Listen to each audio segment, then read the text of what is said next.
Be informed. Be alert. The information you need to know about COVID-19 vaccine. Right here, right now, on The Vax.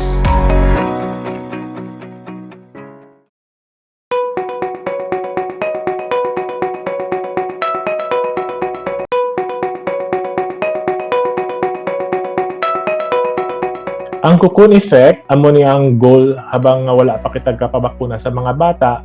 Ang cocoon effect, amo ni siya nga ang mga tawo nga gapalibot sa isa ka bata nga wala pa bakuna, bakunado na. Para ang ginapalibutan nila ang bata. So ang gapalibot sa bata, may bakuna na, may protection na.